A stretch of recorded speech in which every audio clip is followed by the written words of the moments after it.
Hello tout le monde, j'espère que vous allez bien. On se retrouve aujourd'hui pour une vidéo explication sur un petit peu comment se maquiller le teint, tout simplement l'étape numéro 1 je pense, parce qu'avant toute chose de présenter d'autres maquillages sur ma chaîne, je pense que beaucoup d'entre vous ont des petites légères difficultés à utiliser des produits, choisir les produits adaptés, et donc je pense que j'avais envie de me retrouver un petit peu plus intimement avec vous, discuter vraiment dans la profondeur et bien sûr essayer de vous aider un maximum. Si cette vidéo vous a plu, n'hésitez pas à liker la vidéo et commenter tout ça en dessous. J'adore vous lire et j'adore les moments que je passe avec vous. Je vous fais plein de gros bisous et je vous laisse à présent pour la suite. Alors, on va commencer par l'étape numéro 1 qui est la plus importante, c'est l'étape de l'hydratation. Si vous ne le faites pas, votre peau va absorber votre maquillage. La peau est comme l'être humain, elle a besoin de nutrition et d'hydratation. Et quand elle a soif, malheureusement, elle va absorber l'application du fond de teint, d'autres maquillages que vous pouvez lui apporter sur la peau. Bien sûr, il y a différents types de crèmes hydratantes. Vous en avez pour peau sensible, peau sèche, peau grasse, pour les peaux irritées. Alors, et bien sûr vous en appliquez un petit peu sur toutes les zones du visage pour vraiment leur apporter une hydratation maximum. Bien sûr on commence toujours par le centre du visage et on termine sur les extrémités. Je vous conseille tout simplement d'utiliser un primer. Alors qu'est-ce qu'un primer? Tout simplement c'est une base qu'on va utiliser pour fixer et pour un petit peu matifier aussi la peau. Si bien sûr, comme la crème hydratante, vous l'appliquez un petit peu partout.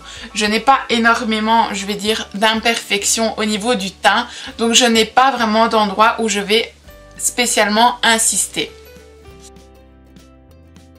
On va passer bien sûr à l'étape cruciale et l'étape du teint. Il existe plusieurs types de fond de teint. Encore une fois, c'est pareil que pour la crème hydratation.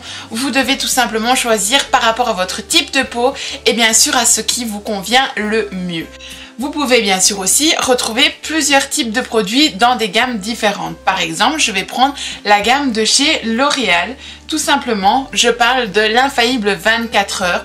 Vous pouvez le retrouver en fond de teint tout à fait classique ou vous pouvez le retrouver en fond de teint mat ou des fonds de teint en poudre comme celui-ci qui vient de chez Too Faced à base de chocolat qui est une tuerie et qui sent extrêmement bon.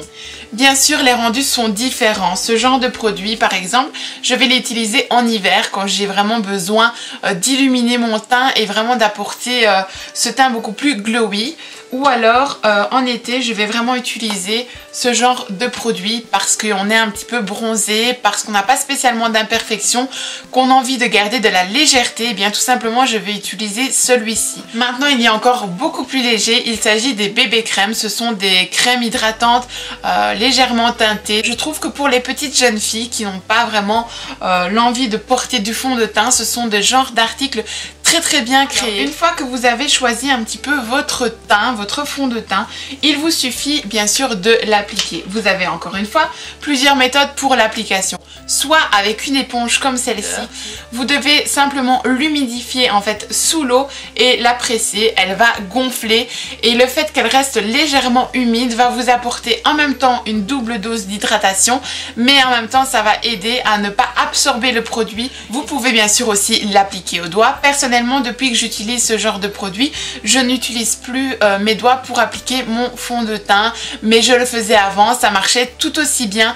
Personnellement, je trouve que la couvrance forcément est beaucoup plus légère quand j'utilise mes doigts. Si pas, vous pouvez utiliser ce genre de produit, des pinceaux spécial teint. Celui-ci encore une fois vient de chez ELF. Pour 2 fois rien, je pense qu'il coûte 6 $, donc ça coûte vraiment rien du tout et de très bonne qualité. Aujourd'hui, c'est ce que je vais choisir, mais je vais malgré tout vous montrer un petit peu comment utiliser la Beauty Blender. Donc en fait, quand j'utilise la Beauty Blender, tout simplement, vous mettez le produit donc soit directement sur le visage, soit directement sur la Beauty Blender et en fait je dépose mon fond de teint un petit peu partout sur le visage et ensuite il vous suffit de tapoter pour appliquer correctement le fond de teint partout.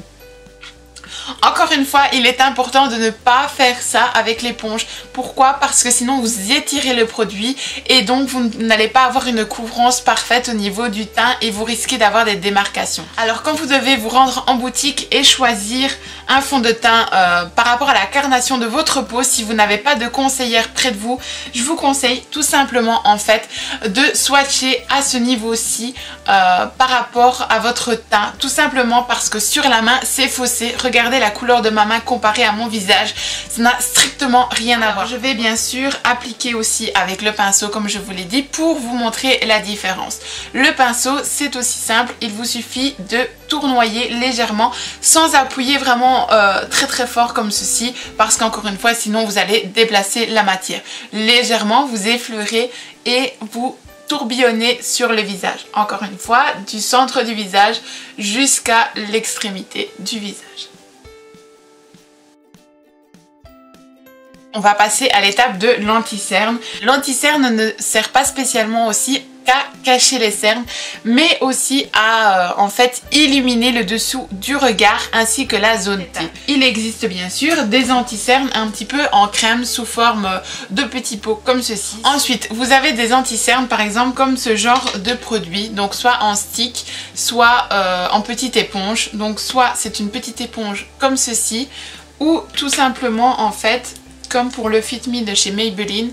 Voilà, vraiment en fait comme si ce serait un gloss mais que vous appliquez ici en dessous de l'œil. Vous avez tout simplement en fait à appliquer en forme de petits triangles pour en même temps cacher la cerne et en même temps apporter cette zone de lumière. Une fois que ceci est fait, vous avez envie un petit peu d'illuminer votre regard. Il y a la zone T qui se trouve vraiment juste ici. Pour ce faire, c'est bien simple. J'utilise vraiment mon produit comme ceci parce que j'aime bien avoir ma lumière vraiment ici au niveau de mon regard. Vous illuminez votre regard selon votre morphologie et selon ce qui vous plaît. Je n'oublie pas légèrement le centre ici de mon nez et un petit peu ici. Pour ce faire, vous pouvez bien sûr soit l'appliquer encore une fois avec un pinceau comme ceci. Celui-ci est le F60 de chez Sigma, ou tout simplement avec un Beauty Blender. On ne tire pas le produit parce que là sinon vous allez faire bouger et votre anti-cerne et en même temps votre teint. Vous le tapotez. N'oubliez pas bien sûr, grâce au petit embout bien pointu, d'insister au niveau du creux de l'œil.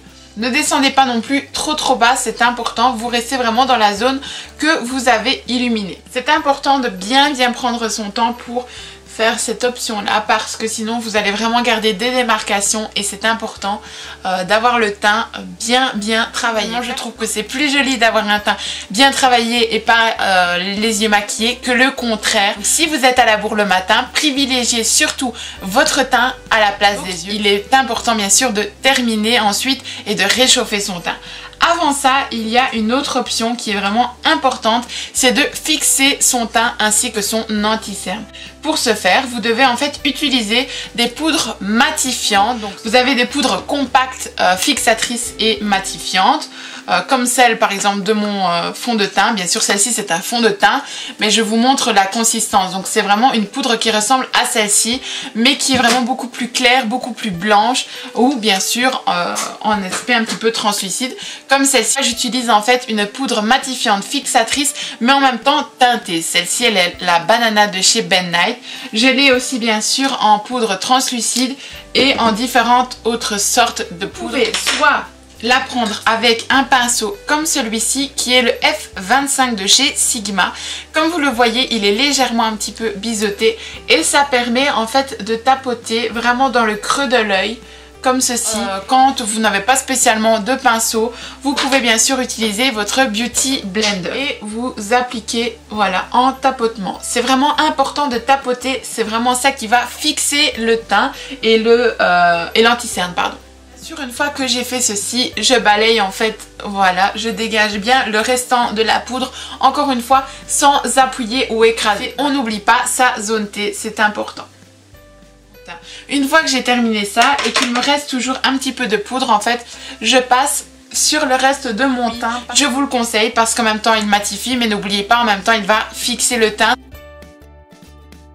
Il vous suffit d'utiliser un bronzer de votre choix. Encore une fois, il existe plusieurs catégories de bronzer. Mon chouchou c'est celui-ci, je ne sais plus de quelle marque il était, en fait je l'ai depuis super longtemps. Par exemple comme celle-ci, la palette de chez Laura Mercier, qui est en fait un contour kit réchauffement du teint en crème. J'utilise le F05 de chez Sigma. Comme vous pouvez voir, il est beaucoup plus petit pour vraiment travailler les zones de mon visage. Vous appliquez vraiment ici au niveau du creux de la joue. Encore une fois, vous tournez vers l'extrémité. N'allez pas comme ça parce que vraiment vous n'allez pas dessiner votre visage.